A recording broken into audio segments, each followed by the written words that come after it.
everybody, and good morning. It's with great pleasure that we have another event here at the library. This is an event which is part of the Angers Fête l'Europe, a series of different activities happening here in Angers, which is very exciting. And one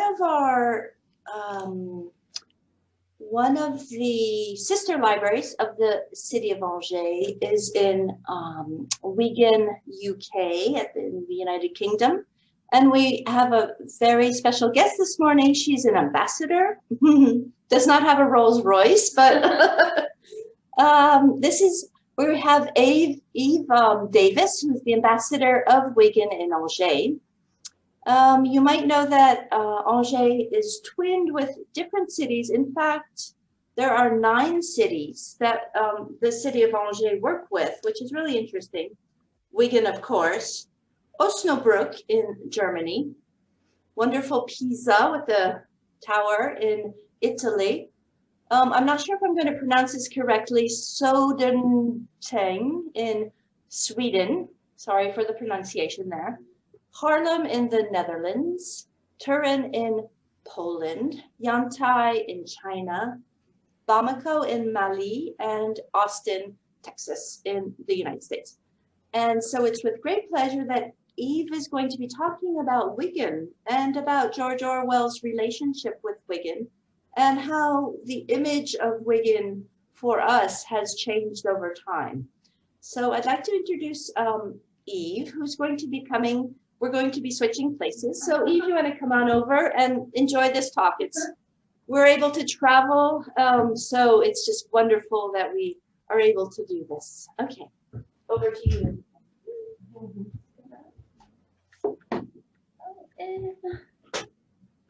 Okay. Morning, everyone. I'm just gonna share my screen. Can everyone see this? Yes. It's okay. Yes. Okay. Cool. All right. I'll start then. Okay. Welcome. My name is Eve. I work as the ambassador of Wigan in Angers, and today I'm going to talk to you about my town. So here's a brief overview. I will give you a bit of information about Wigan. Then we will look at A Road to Wigan Pier by George Orwell and the image it created of Wigan, as well as discuss a bit about life in 20th century Britain. I'll then show you how the town's image changed in the latter part of the 20th century. I'll show you what Wigan looks like now, and then we'll consider what Wigan may look like in the future. And of course, at the end, there'll be time for questions.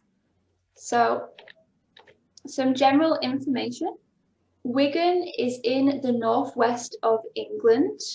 It's located between 2 important cities in the north, Manchester and Liverpool. We have a population of around 322,000 people. That's with all the different boroughs, legati. The town itself has around 90,000 people.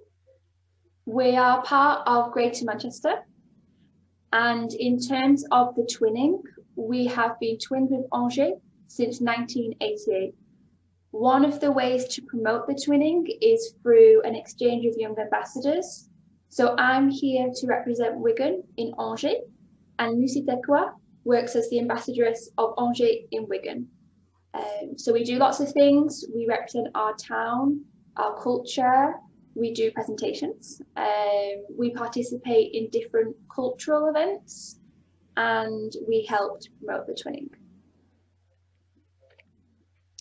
So, in 1937, George Orwell published A Road to Wigan Pier, and he spoke about many towns, not just Wigan. He also talked about Lancashire, Yorkshire, Barnsley and Sheffield. These were all industrial areas, and in fact, this created perhaps a slightly negative image of Wigan in terms of its appearance. For example, you'll see the first quote, he talks about what it looked like on a winter's morning. He said, you could see the factory chimneys sending out their plumes of smoke. The canal path was a mixture of cinders and frozen mud. It seemed a world from which vegetation had been banished. Nothing existed except smoke, shale, ice, mud, ashes, and foul water. This was typical of industrial towns and cities. That is to say, we had a lot of pollution because of mining and factories. And we didn't have that many green spaces either. So unfortunately, yes, the quality of life for people was not great. I'll discuss that a bit more afterwards. However, he does note that he actually liked Wigan very much, the people, not the scenery. So when discussing Wigan, his issue was the fact that the living conditions were bad, but that the people were very nice, and he liked Wigan for this reason. So I have 2 videos to show you to kind of bring to life this time. So just give me a minute. Can you guys see this video? Yeah, okay, cool. So the first one I want to show you is a day in the life of a coal miner. I won't show you everything, but I'll show you a small part.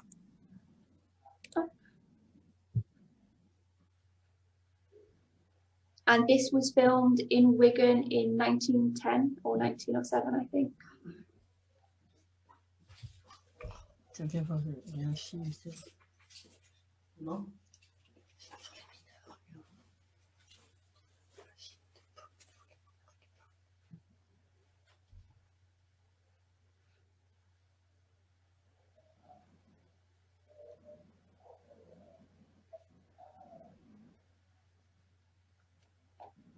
Par contre, il n'y a pas de son.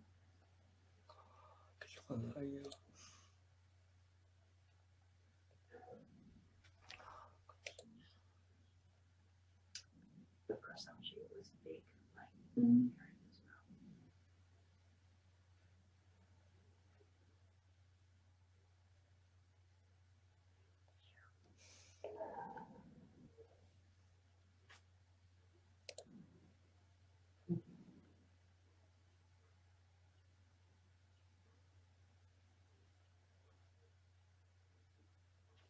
Ils sont très minces. Hein. Quoi, tu dis? Les mineurs, ils sont minces, ils sont pas décrits. Le corps des mineurs. Oh là là là, quel travail. 8 heures.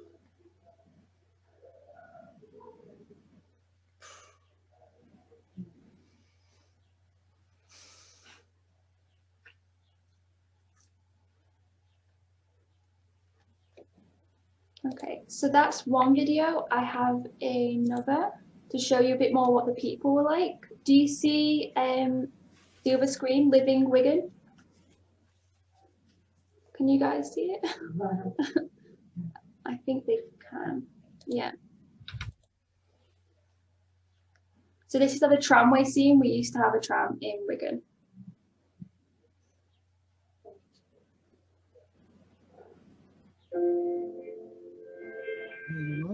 This is central landscape with street films are perhaps the most vibrant and energetic of all in which Kenyan canon. In this case, Mitchell and Kenyon are organising the filming of a steam tram in the centre of Wigan in August 1902.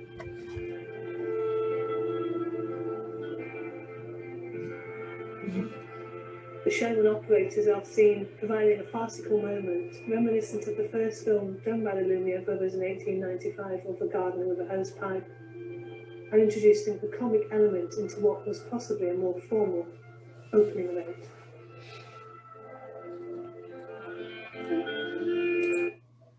So it's just a quick few videos.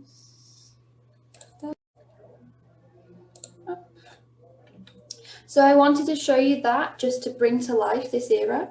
So you could see in the first video that there was a lot of smoke, a lot of factories. And in fact, the people who worked in these mines didn't have a lot of protection. So they had no uniforms, no masks, and in fact, you might have seen there were children working there as well, because in the beginning of the 20th century, not every child had access to education. And so in many working class towns like Wigan, people would work from a young age up until they retired. And in fact, this was quite a dangerous profession. So you saw they were mining, it's very labor intensive, but they were breathing in the dust. So this created different illnesses such as respiratory infections. They also noted that the death rate in industrial towns like Wigan was twice the national average because of the pollution in the air. And in fact, it could be a dangerous environment to work in because there weren't any rules to protect the miners. So they said that between 1850 and 1914, there were over 90,000 recorded deaths in the UK in the mining pits due to things such as gas explosions and collapse in mines. So it wasn't the best time to live in, unfortunately. I do want to note, however, that I think we often think in the UK that the North was very poor and the South was very rich. This isn't true. There was poverty in the South and there was wealth in the North, but in general, the North was full of working class people, and the South was where the wealthier upper class people lived.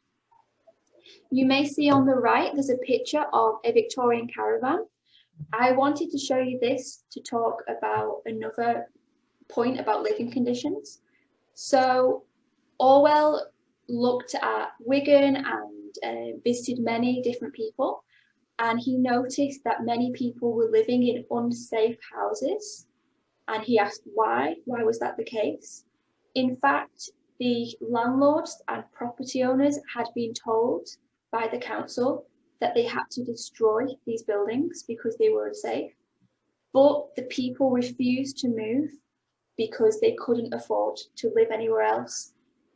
So if they left, they would either have to live on the streets or live in caravans like this, which had no electricity, no running water. They were very cramped. There were lots of people.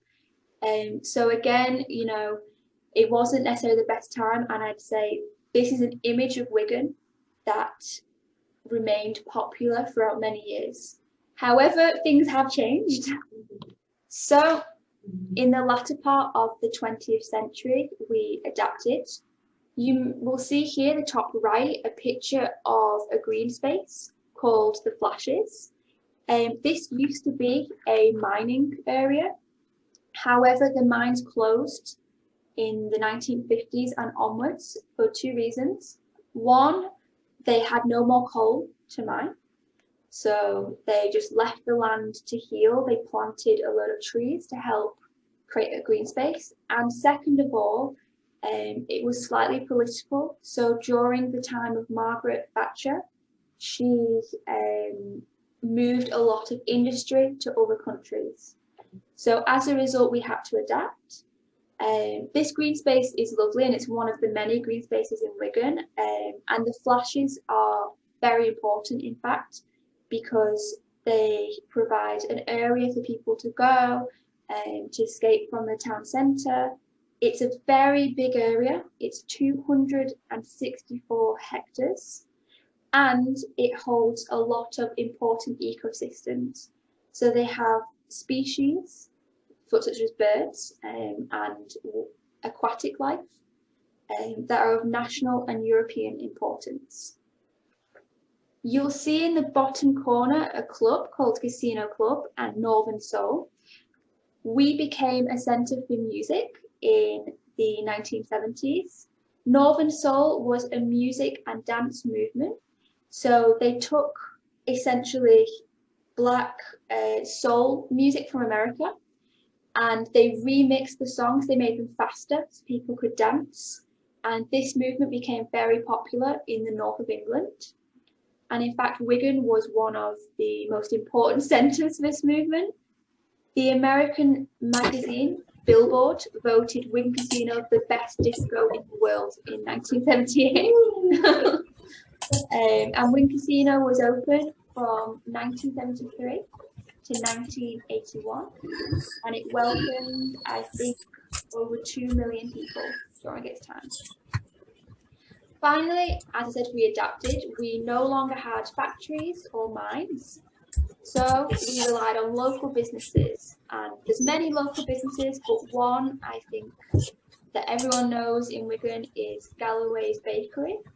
It opened in 1971, and it now has around 24 shops in Wigan, which is very successful for a local bakery. So it produces fresh bread, sandwiches, cakes and pastries, like you can see in this photo here. And yeah, it's a way in which we adapted to support the local economy and help people get jobs. Can I just recommend that everybody turns off their microphones so we don't have sound coming in, so we can listen to Eve. Thank you very much. So what does Wigan look like now? In fact, we've continued to grow our businesses. So we have a shopping centre called the Grand Arcade, which opened in 2007, and it currently has 43 different shops. This was where Wigan Casino was based, but it shut down in 1981. So to pay homage to Wigan Casino and the Northern Soul movement, there is a cafe upstairs known as Casino Cafe. We've continued to look after our green spaces. Another important green space is Hay Hall. It's 250 acres of woodland area, so it's very, very big. This photo on the left is of a manor house. Now it's a hotel and spa. And I'd say this is one of the most popular green spaces in Wigan because there's a lot of woodland to discover nature. There's also a lot of events held, such as music and fashion festivals. There's a golf course, and there's a lot of events organised for children and families. We have guarded our heritage as well. So instead of destroying our industrial past, we have kept these buildings and modernised them. So a good example of this is Wigan Roller Rink. This is actually the largest indoor roller rink in Europe, and it's been open for about 10 years, I think. So it's a great place for people to go to socialise and to spend time with friends and family.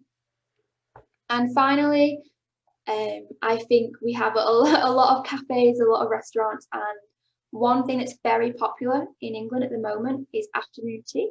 So you see a photo of Mrs. Lyon's tea room. This is an afternoon tea, a traditional English dish. So it has finger sandwiches and salad. Then you eat a scone, a traditional English cake with cream and jam. And finally, you have a slice of cake and you drink tea. So this tea room is very popular. It specialises in afternoon teas and bespoke cakes. So cakes for birthdays, weddings.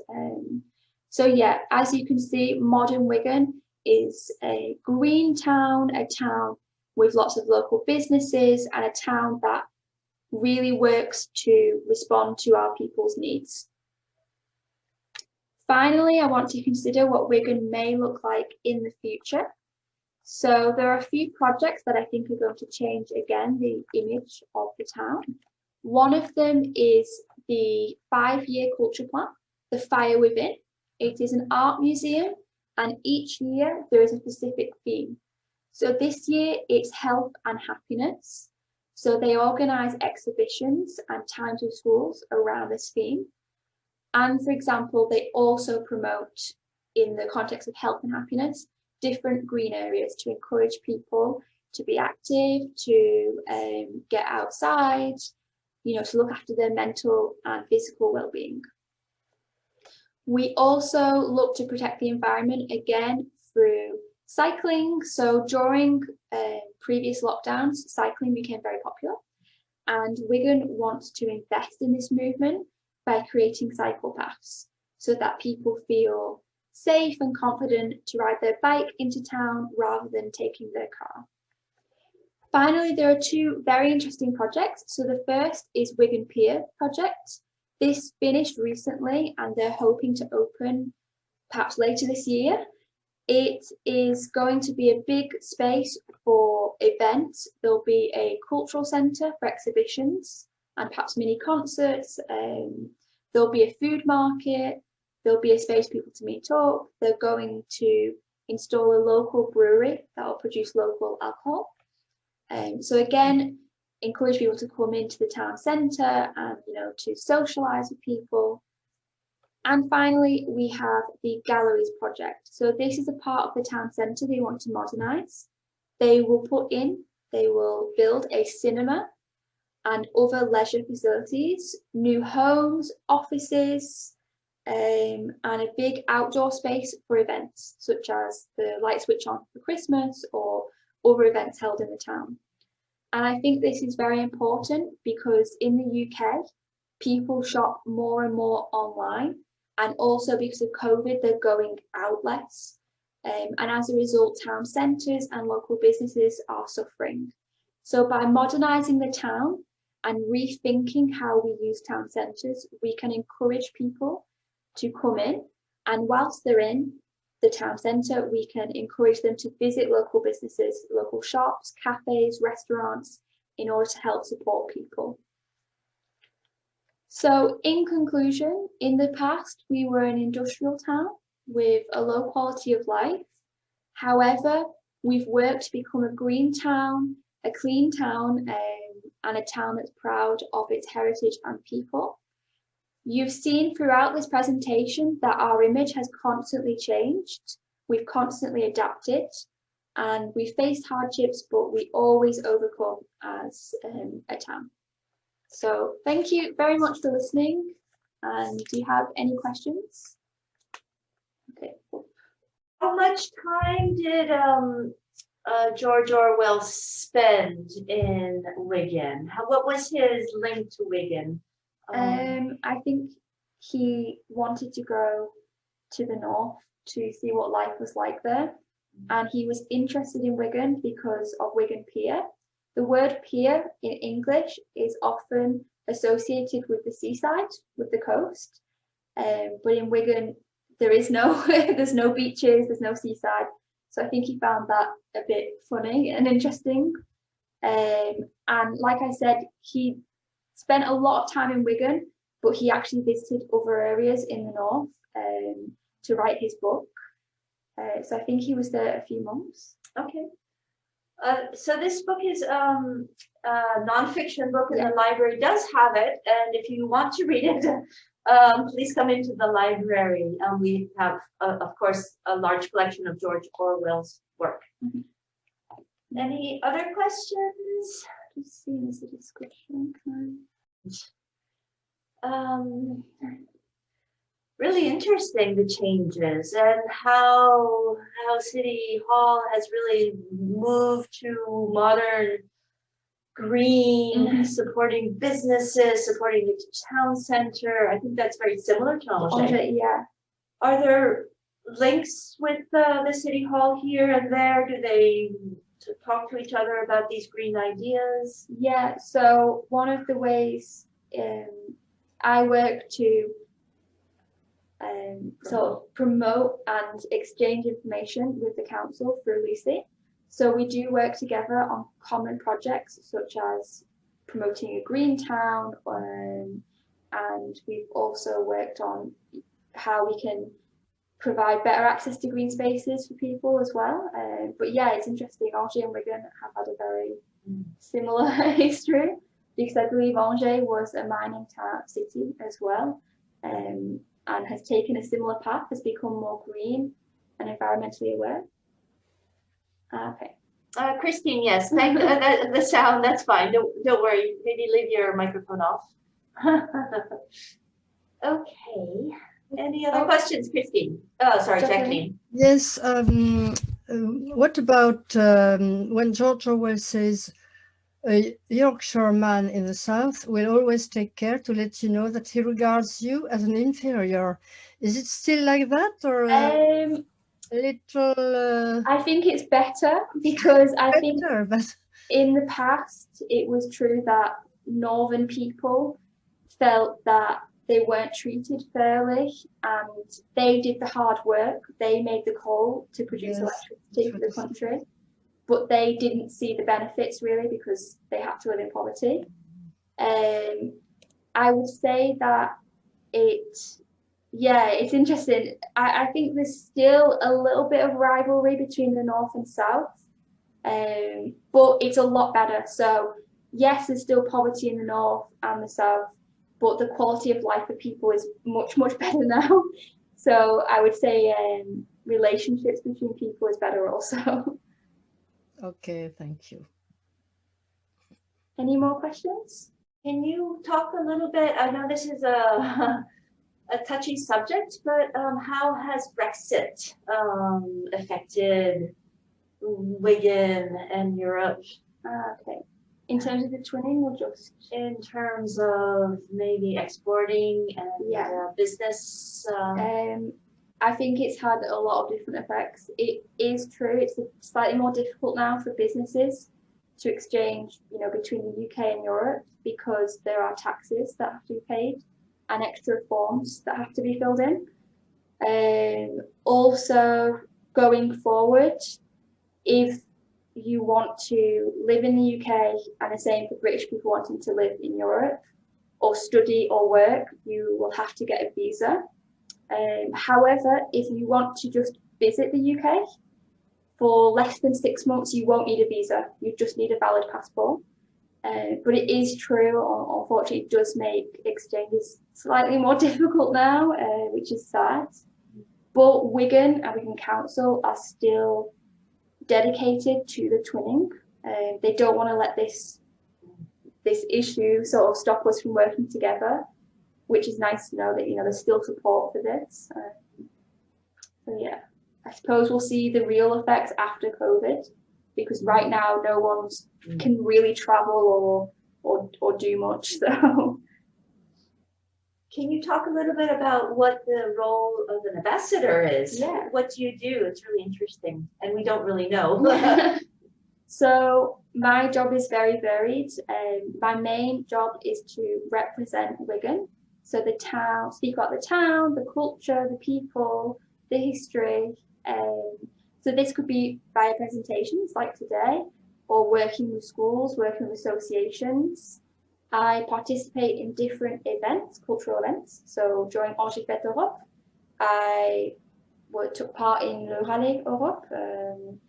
And tomorrow I'm going to go with the ambassador of Osnabrück to the Centre Jean Villard, where we'll do little cultural games, again, to promote the twinning a bit and to talk a bit about British culture, German culture as well. So that's my main role. I also work with Lucy, who she, unfortunately, due to COVID, she's still in Angers, but she's hopefully going to Wigan soon.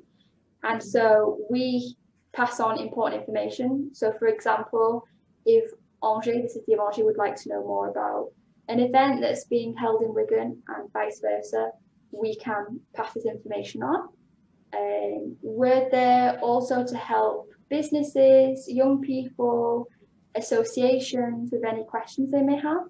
So for example, if you wanted to make a pen friend in Wigan, you could contact me and I'd help find someone so you could practice the other language and meet new people. If you have any tourist related questions about Wigan and my region, I can help you with that also.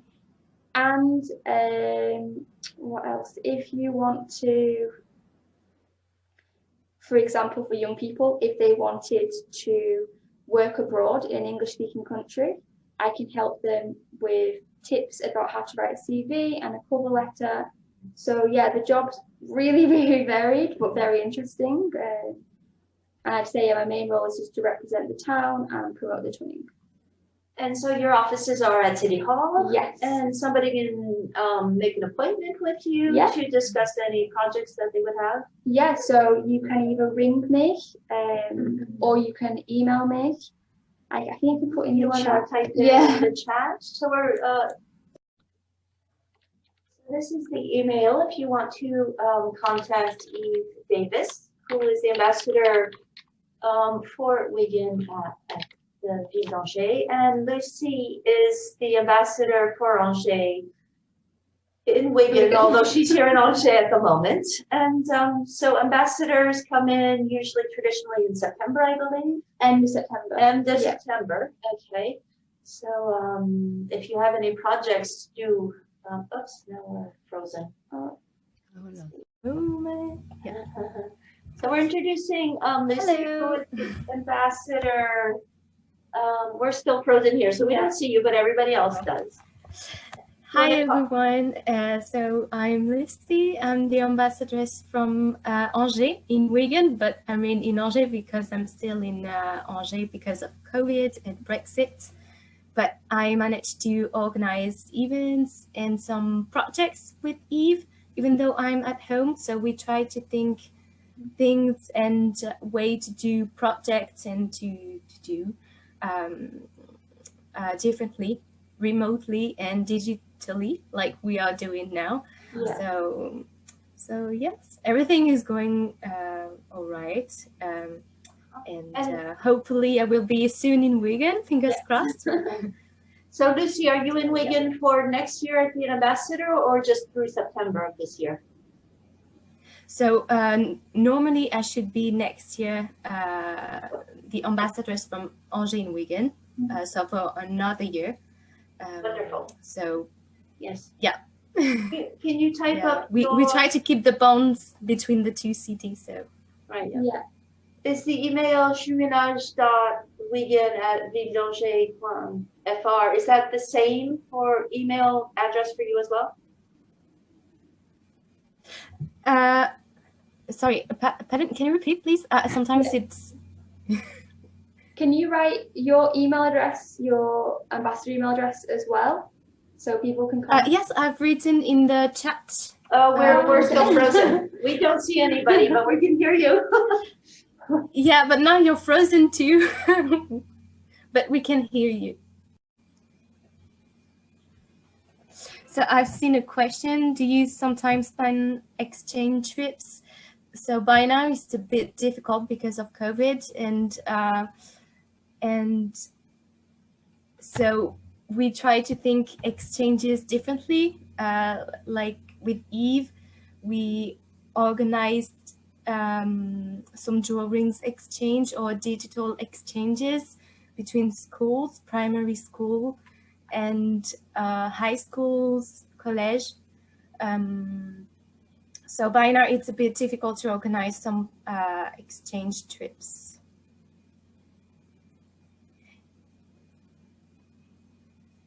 And yes, the ATA will next year organize a French party. Yeah. So how about cultural events in Angers and Wigan at the same time, or presenting artists from both parts? So in fact, on my part, I'm working on an exhibition, a photography exhibition, displaying photographs taken by the inhabitants from both twin towns. So it's called Love Your Twin Town, and it was digitally, virtually, exhibited, and it's still going on the Instagram account Ambassadors from Angers. So every day, 2 photographs, one from Angers and one from Wigan, are published, and those photographs from Angers and Wigan will be exhibited physically in the Lee Library in Wigan, in Lee, in Wigan Borough, beginning of June. So this is one of the cultural projects that is going on by now. And then, of course, because of COVID, some projects were postponed. So we'll see later how we will manage to organize them. But hopefully it will happen. So yeah.